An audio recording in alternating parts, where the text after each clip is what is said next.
guys, so thank you for joining me again on this little channel of mine for YouTube. And today we've got the lovely Joanna Bryan with us. So good morning to you, Joanna. How are you? Oh, good morning. I'm really well, thank you. Good. So I'm going to ask you, we're going to start with the same question I've asked all the others. We're talking about spiritualism. We're also going to talk about some other little tips and things that we're going to talk about, maybe to help others along the way a little bit later on. But at the moment, I'm just going to ask the same question, of course. So where did it all start with you? Did you wake up and go, oh, I sense energies and I feel spirit, or did it evolve? What happened? I think I've always been, I would say I was a strange little girl. I used to be fascinated with Egyptology, even when I was about 4. The family environment that I grew up in was very spiritual. My mum was very psychic. My aunt was a medium. Wow. So to me, it was normal. Yeah. But I definitely, I don't think I was like other children. I was very sort of shy, very creative as well. And it's hard, isn't it, when you're psychic, when it's got nowhere to go. Yeah, yeah. So where did it go? Always been psychic. Tell you what, and this is a true story. I had learning difficulties. Okay, so I couldn't read till I was about 10 or 11. But I think it's because I was in my own little world, my own little fantasy world. And then when I went to secondary school, I attribute it directly to spirit. I woke up and it was as if it was pouring into me and they helped me. Poetry, I used to write poetry. I used to love drawing. Yeah. That's something that I never really followed through. Yeah. Really. Maybe something to go my back imagination. That's where it went. It was in my imagination. I used to make up stories as well. Yeah. And that's where it is, though, isn't it? From somebody who's a medium. Yeah, that is where it is. When I say to people, just let go and just use your imagination, because that is the key to the soul, actually. It's the imagination. And you do find some of the best mystics, other artists who are very creative people, because that's where it is. Yeah. So wow. Yeah. So where did it progress? So you had your aunt supporting you. Who else? Who else supported you in this journey? I don't know whether my mum supported me, but she understood, if that makes sense.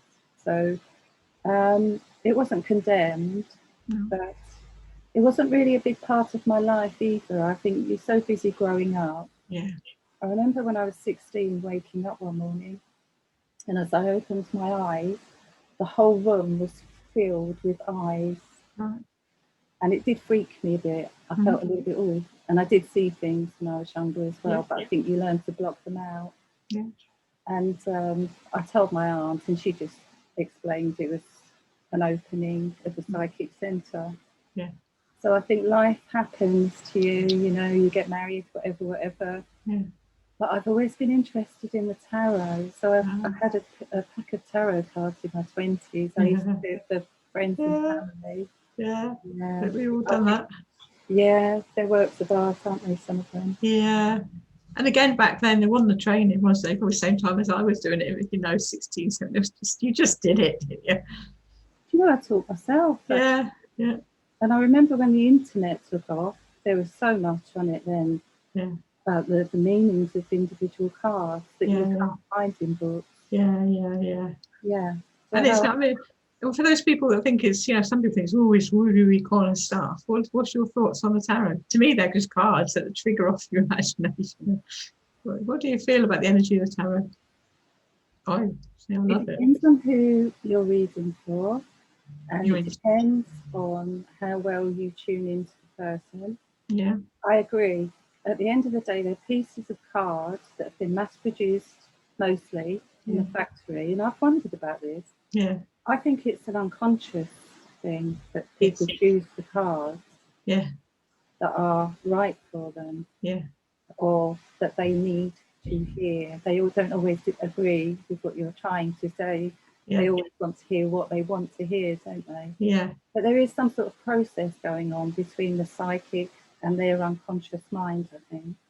And that's the key part, isn't it? If a good tarot reader or a good reader is that you're linking with their soul and their unconscious, because that's what you're linking to, isn't it? Because you were so busy in the mind, the conscious mind is making some often poor judgments. But when you actually link onto the unconscious, into the soul and the higher self, it knows the way, really, doesn't it? Yeah, definitely. And choosing the right cards for you, I think, is important. Yeah. You have to resonate. You have to feel a connection. I think, like the dragons. Yeah. I love the dragons. Don't get me on started on the dragons. They just call you though, don't they? Yeah. I love my dragons. Yeah. So dragons is like they're here to stay. The dragon energy. I hope so. Yeah, definitely. So clear and cleanse. I mean, they're great for tarot cards. We just pop that in there. Bring in the dragon energy to clear and cleanse your tarot cards between readings. Brilliant. Love it.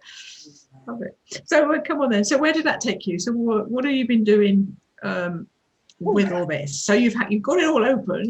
What did you do with it? Come on. I got on with living for a long time. Mm-hmm. Okay, so I used to be a medical librarian. I worked at the Royal London Hospital. That was interesting. Whitechapel in London. Yeah. I saw the unfortunate skeleton of John Merrick. Yeah, the Elephant Man. Oh yeah. Yeah. It was very sad, and you feel privileged to see him. Mm. That took me to work with the government, and I was bringing up my son on my own as well. So let's just say life was full on. Yeah. But it was when we moved down to a place called Fareham in Hampshire, and I went to work for the Navy, that Reiki found me, Reiki healing. I was standing at a bus stop, and we were talking about synchronicities earlier. I think you do need to go with your instinct, don't you? Your intuition. Yeah. And I saw a notice on the bus stop saying Reiki healing and spiritual healing Sunday morning, come along. And that started ball rolling. That was it. I started training in Reiki. That's another world. I think we live life at different levels, don't we? And Reiki is the opening. Quite often it really sparks. My mediumship really went to another level with Reiki. It just opened. It's got a big opening, isn't it? Yeah, really because big. it opens up certain. Not only opens up your chakras, does it? Opens up your psychic abilities massively. Yeah. So we worked down there for a few years, and I was using Reiki. Then we went to live in Cyprus, which was amazing, for 4 years. My son went to military school out there. Wow. And what I found, I love Greek people. I adore Greek people, and they're very spiritual. Very spiritual. They would, still do. A lot of people believe in the gods.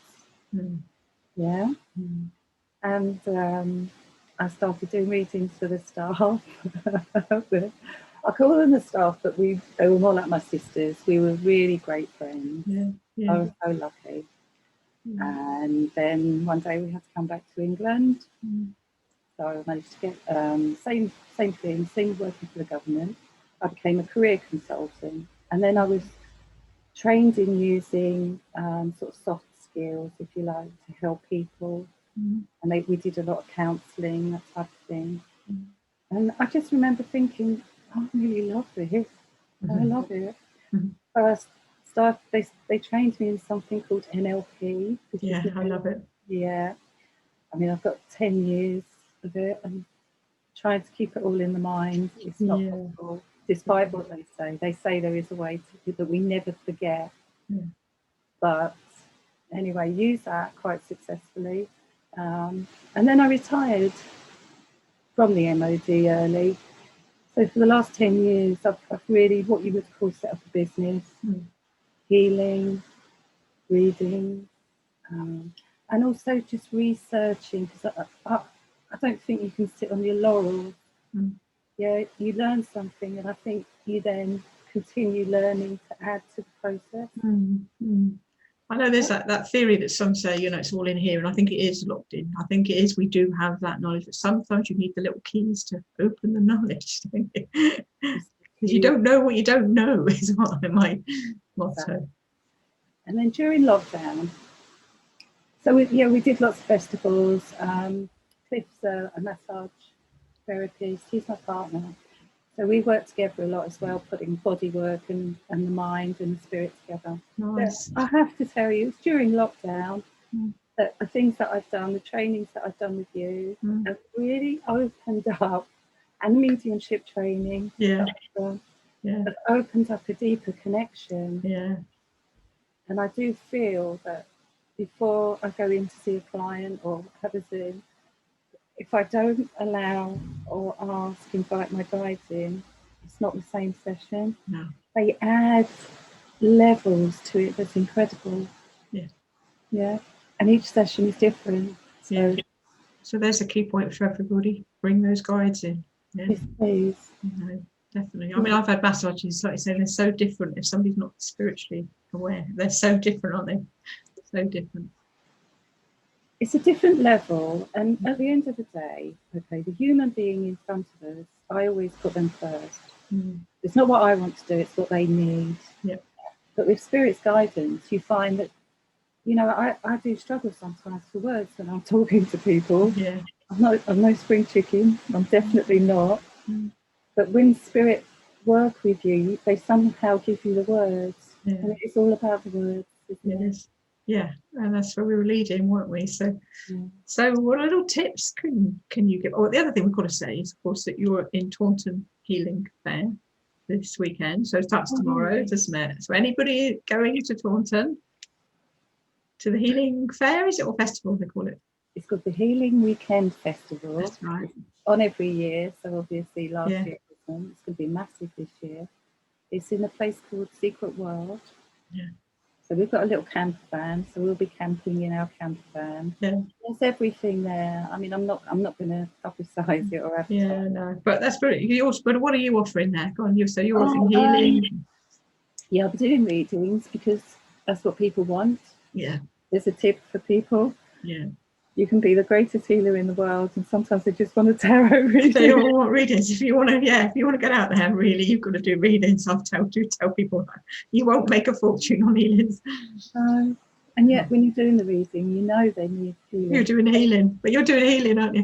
I'll be doing healing. I'll be doing golden Atlantean crystal healing. Yay! Sorry, I got to plug that one. Yeah. I do a lot of sound healing as well. Yeah, lovely. I do something as well with Cliff, who's a massage therapist, called metamorphosis technique. Yeah. And that is a kind of breakthrough session that works on a deep cellular level. Yes. Because I honestly believe that to fully heal and for it to last, we need to get to the root cause. Yeah. And we sometimes do that by going back to childhood. But also to just release all those emotions. Yeah. Then they are trapped in the cells. They're all over the body. Yeah. So we use body work, a mixture of inner journey work, and spiritual. Brilliant. Profound. I'm going to say, if you don't want to change, don't do it. If that makes sense. If you're not ready to change, then don't do it, because it will affect you on some level. Yeah. So it's going to be good. I think I mean, I look at my changes, and I think that you have to get to some dark places to change. You do. So with my changes that I made with my health, particularly, you get to a level where it's not about anybody else. Nobody else is going to help you out of this. They could drop a ladder, but you've got to grab the ladder out, haven't you, when you're ready? You really do. No. And I can't do it for myself. Sometimes I can. I get insights. And I think what I found that works is establishing trust right at the beginning. Yeah.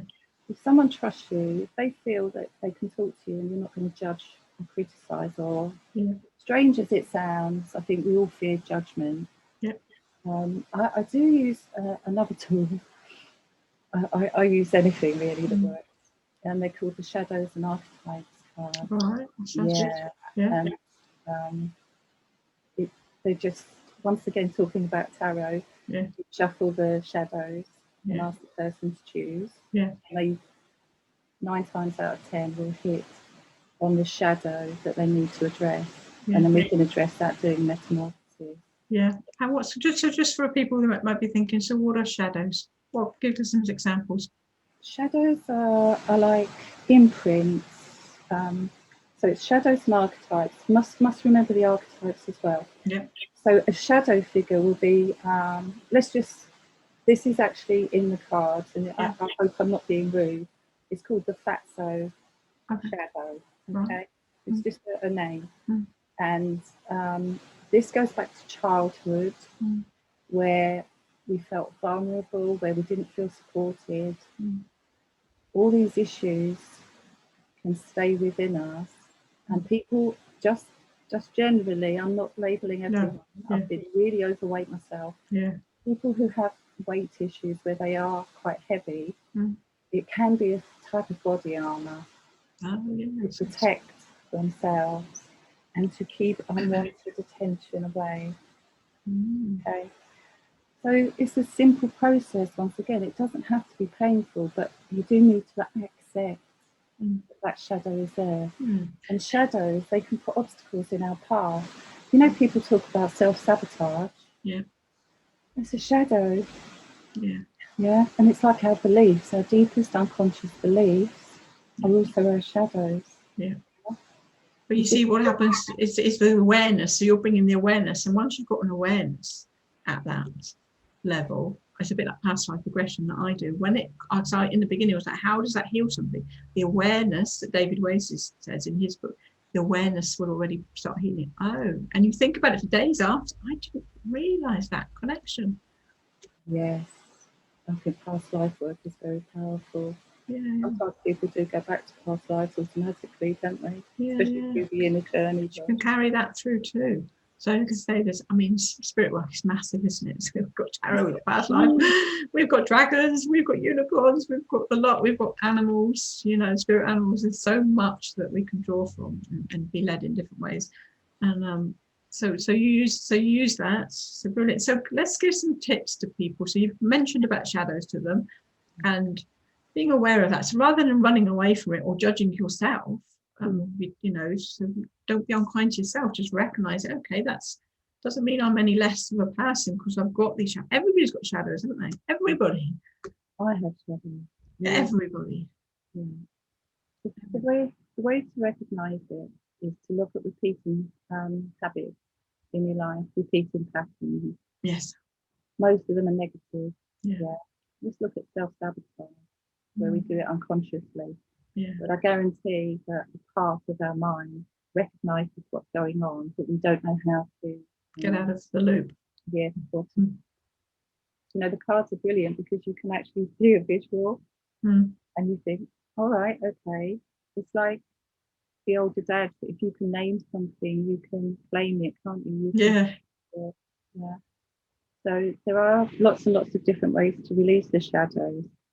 But what is really important and what I really want to emphasize is that once you've done the deep work, the treasure is in the cave that you're afraid to go into. Yeah. And on top of the shadows, there are the archetypes. Yeah. We have the angelic archetype, we have the goddess archetype, and they're beautiful. Yeah. And that's what we bring forth. Yeah. So we clear the shadow. Yeah. Bring forth the goddess. Bring forth the goddess. Yeah. Yeah. That's true, isn't it? It's a sparkle. So it's almost like sparkled over because you've done that bit of work. Stop that. You've recognized the pattern that keeps playing out, keeps playing out, keeps playing out. And then suddenly I mean, like I say, NLP work I've done is that it then becomes a habit. That's no longer playing out because you've changed the cycle. Yeah. Awareness is the first step. Yeah. Maybe even understanding if you want. I mean, you can go into the psychology of why we are the way we are. Sometimes, I don't need to know what's going on with the person or what happened to a person in the past. The present, you can free yourself at any moment. I really believe that. And you get so much joy from seeing people have that aha moment. Yeah. Yeah. And that's where it's at, isn't it? I know why this is happening. Yeah. And also physical pain. disconnect Yes, to emotional pain. absolutely. Yeah, you know that they're both scientists have discovered they're in exactly the same part. So our Yes. emotions and our physical pain They run the same. part of the They mind. do. Brain. Yeah. They so even share the same neural pathways, isn't it? So you can actually, you know, anxiety and things. So it's completely linked. If somebody, because I did my work as well, is if they've got anxiety, they more than likely will have physical pain. I don't think I've ever met one that hasn't. That's got anxiety. It's always linked to pain. So it's very linked, isn't it? Well, you got, you know, if you think about the aura, then we're on the physical, and then the next auric level is emotion. So it's completely linked. And so yeah, but yeah, it's brilliant work when you do that kind of work. Is there anything else you want to say? What do you think? Anything else you want to say? Not really the time. Pardon? I don't think so. I think Enjoy your ride. yeah. I mean, I've learned so much about myself, and actually, it sounds a bit selfish or self-centered, but I do think you can start with yourself, but not end with yourself. And I do this work and all the training just because I want to use it. I want to go out there and actually use it and just make a difference. If you ask me what my end game was, I would say I'd love to see an end to all suffering. You'd love to be an end to all suffering. Oh yes, yeah. Whether that happens during my lifetime or not, I don't know. But we are all connected, and we are all here to help each other on some level. So, and you know, yeah, a lot of the suffering is coming from outside influences as well, you know, because you think about Gandhi and the big, what was the one that was in prison, you know, and amongst it all, they can still that mind. It's incredible, you know. Mind is the most important part of the work we do, I believe. It is, yeah. Yeah, because some people might say, oh yeah, but I'm in this situation, I'm in that situation, or I can't control. Yeah, but you can still control your mind. You can control your thoughts. It's actually relatively easy as well. I mean, if we've got time, I'm happy to give a quick go. I mean, if you want. Yeah. Okay, so think about your mind and the thought patterns that go through your mind. One of the things I do is the inner critic work. Right. Okay. Now, the inner critic is that voice that is sometimes always there. The best time to catch the inner critic is first thing in the morning when you wake up. Now, my inner critic used to say and repeat, "What's wrong with you? What's wrong with you?" Okay.